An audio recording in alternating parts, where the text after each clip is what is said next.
we're the monkeys. No, we're not. We're all Donzo and Deez, and this is the old Donzo and Deez show here on Cities 92.9, the news and talk of Bloomington Normal. I, of course, am the one and the only El Donzo. I'm Deez. And we're going to get back into this Ben & Jerry's, the big patriots of America story here. Deez, continue with this. We were covering this on the last segment. Yeah, before somebody got off on a tangent about flat earthers. Well, that was before you started in with the Ben & Jerry's thing. Don't get me going Anyway, again. Ben & Jerry's, obviously, they made that tweet, and since it has, obviously, it created a huge firestorm, and they are now upwards of $2 billion lost in market share, and it's not going anywhere fast. Their parent company is Unilever, who owns a whole bunch of stuff.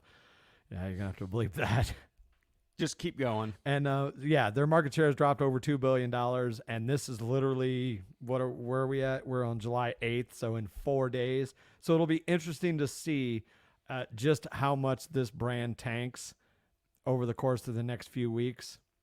I can't for the life of me figure out at this point why these companies, well, I got a pretty good idea. It's a conspiracy theory, though. These companies just keep shooting themselves in the foot. First you had Bud Light, then you had Adidas. I think Nike got in on this. And then, of course, the thing with Target. Now, you said, wait a minute, Deez. You said that Ben & Jerry's is down how much after this? Their parent company, Unilever, has dropped over $2 billion of market share.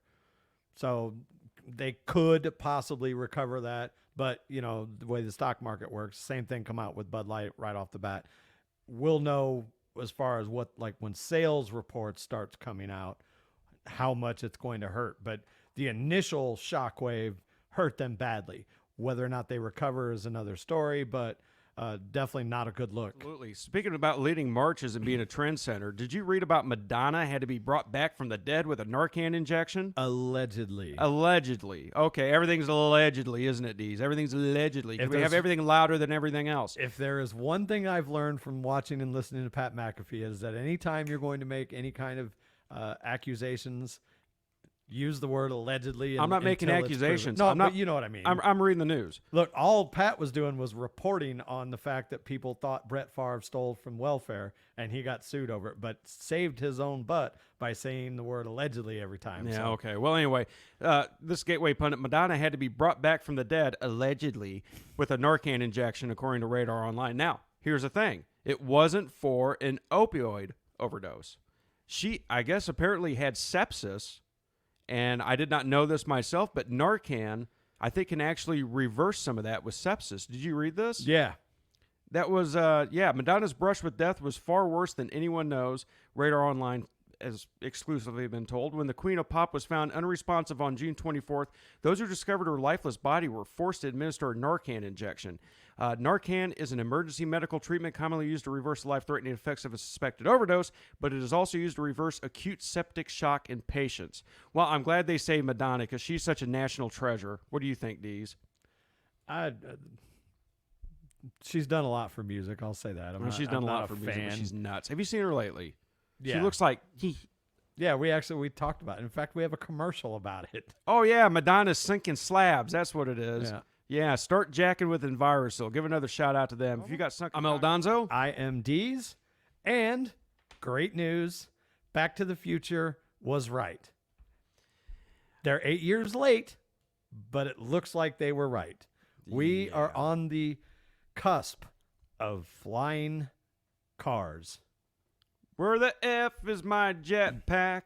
Coming from Fox News, the world's first fully electric flying car has been approved by the FFA, and the company is now accepting pre-orders. For the low cost of just $300,000, you can order your Aleph, Sound it like out. that. Well, it's ALEF.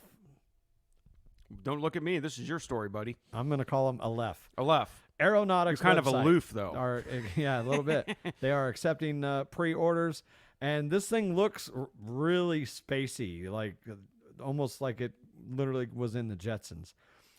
They've been given special airworthiness certification from the FFA, meaning the company will be allowed to road and air test the car, the company said in a news release. Fully electric vehicle with a hydrogen option. Not sure. I take the hydrogen option at this point. all this electric stuff. Did Stockton Rush help design this thing? I hope not. It's a low-speed vehicle. It can be driven up to 200 miles on public roads and fits into a regular garage, but it can also launch vertically into the air with a flying range of 110 miles. The company's Model A car can fly forward above the obstacles until a desired destination is reached. The driver and the cabin are stabilized by a unique gimbal rotating cabin design. If you ever, we got to get a picture of this up on Facebook. Yeah, this is if wild. you guys, this is almost doesn't look real, but it is. And I wouldn't trust a flying car at this point. I mean, just looking at this thing, I like, how the hell does this get off the air? If you can, and I will post a picture on Facebook, but as it sits on the ground, it looks like a futuristic car that, you know, you would see on the Jetsons with like a bubble as a cockpit. But for it to fly, it lifts straight up in the air, and like it doesn't have wings, or, you know, it doesn't go forward in the manner that you would be driving the car. The whole car rotates while the cockpit does not, so that it looks more like an X-wing fighter from Star Wars. Yeah, well, you know what this looks like to me? Death is what it looks like to me. Is there is there a parachute on this thing? What happens when the BS lithium batteries go dead or explodes? No, not for El Donzo. No, I'm not having any part in this. If there's not a parachute on that thing, I'm not even thinking about getting it. Okay, but you're saying you want the hydrogen version? Well, what happens if that fails and you go plummeting to the earth? I'm not saying I want hydrogen tank. I would prefer hydrogen if you put a gun to El Donzo's head and said electric or hydrogen, I'd probably try the hydrogen, but I'm not doing either one of them. Why would they design these things without a parachute? You know how many lawsuits they're going to get for this? I think this is like the Ocean Gate thing. Well, I mean, just logistically, granted, we're still probably decades away from this being a normalized thing, but yeah. But like, they're going to have to reroute everything, air traffic, road traffic. Like, you can't just randomly launch your car into the sky. And what happens when somebody gets drunk and then flies into a power line? I'm serious about this. These people are idiots. There's no way this is I'm ever going gonna to take jail. I got an FUI. Yeah, flying under the influence, Yeah. huh? That was who was that? That was what was the name of the comedian that did the Where the F is my jetpack? Oh, Tim Kavanaugh. Oh, yeah. Yeah, it was Tim Kavanaugh. He passed away a couple years ago. Funny guy. Check him out if you ever get a chance. His stuff's all over YouTube, but absolutely funny guy. Was on Bob and Tom a lot. So we were talking about this flying car thing, but did you also see that the Ocean Gate is still in the news for some idiocy that they've pulled? This is the first story I want to touch on. This is New York Post headline. Seriously, Ocean Gate CEO compared glue holding Titan sub together to peanut butter. That just sounds... Anyway, Ocean Gate CEO Stockton Rush once compared the glue holding the doomed Titan submersible together to peanut butter and called the tourist vessel's carbon fiber hull design pretty simple. Rush was overseeing the bonding of the sub's titanium ring and carbon fiber hull when he made the odd statement in a 2018 video posted on the company's YouTube channel. He said the glue used for the task was very thick, so it's not like Elmer's glue. Well, thank God for that. It's not like Elmer's glue. What? Idiot. Instead, it was like Elmer's paste. Yeah, adding this like peanut butter. Now, Rush did admit elsewhere in the video that if we mess up, there's not a lot of room for recovery. The carbon fiber composite construction has come under heavy scrutiny, of course, since the Titan imploded on June 18th, killing Rush, 61, British billionaire, and 3 other people. Everything that comes out about this is like he's just saying we're gonna die in this thing. Are you getting the same thing from this, Deez? Yeah, there have been numerous stories that have come out in the last couple of weeks about things that went wrong during some of the voyages. Like I remember there was one where they lost. I don't know if they lost comms. I think they lost comms. I got that story, I think, pulled up right here. And they had to basically. Oh no, I'm sorry. The contraption that released the weights. Yes, I've got that story pulled up. Yeah. And this is another New York Post. It's Ocean Gate CEO told previous passengers to sleep after the sub battery died. check this out. Videographer who once traveled to the Titanic aboard the doomed OceanGate submersible has claimed that CEO Stockton Rush shamelessly suggested that the passengers sleep after the battery went dead. So this guy says, so he was down there with him. He goes, at first I thought he was joking because we were over 2 hours into the expedition and so close to the bottom. But then he explained that one of the batteries went kaput and we were having trouble using the electronic drops for the weights, so it would be hard for us to get back to the surface. And this is where it just blows my mind. Rush then suggested that the passengers go to sleep as the Titan's weights dissolved, a process that required 24 hours. 24 hours to let the weights dissolve because their contraption wouldn't drop them. Oh, yeah. No, this is not the story that I read. This one's different. There's a different one? Yes, the one that I read that came out last week was that, I don't know that it was the battery that was dead, but basically the weight dropping system failed. And instead of telling the guys to go to sleep, he had them basically rock back and forth. Are you kidding inside me? the cab to shake the weights off of the contraption. And then once they got all the weights off, it began its slow ascent. Yeah. So this is what I think. This is a totally different episode. This is what I think. I think Stockton Rush had a death wish.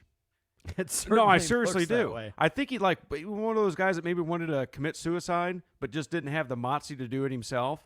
So he just made it exciting. He made an adventure out of killing one himself. of these times, man. One of these times. And he had to have been saying, one of these times this thing's going to implode, man. I'm going to be at the bottom with the Titanic. That's going to be my final resting place. I'm going to take all you stupid SOBs with me that just paid me $250,000 to go down there. Yeah. Anyway, every week there's more and more coming out about this OceanGate deal, and it just blows my mind that nobody that knew him stopped him and shut him down.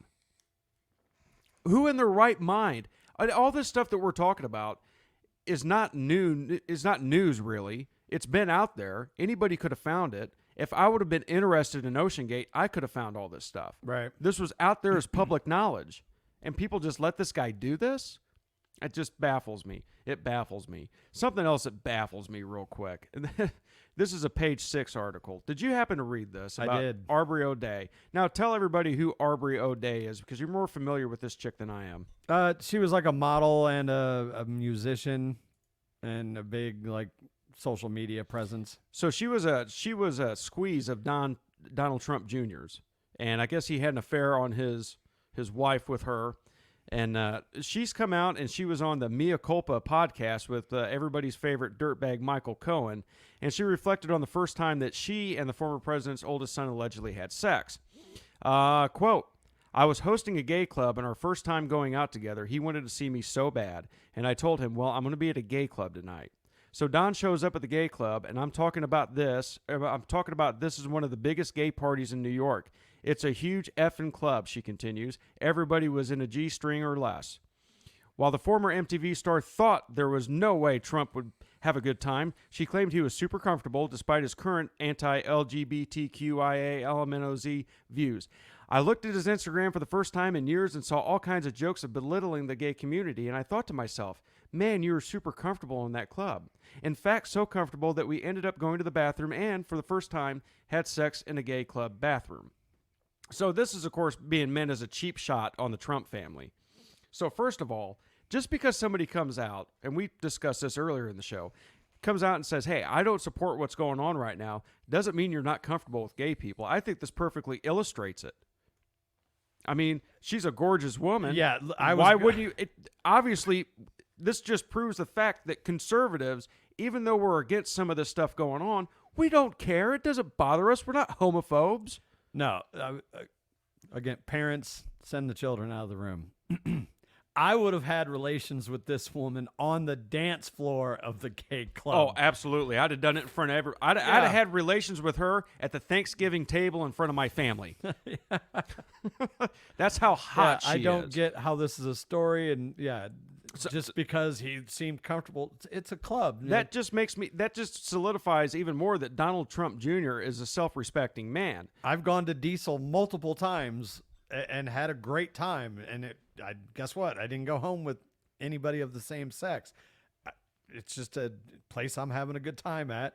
And if she was there, I'd be having even better time. There you go. This is the El Donzo and Deez show on Cities 92.9. They probably want us to stop saying that at this point. We'll be right back after these commercial messages.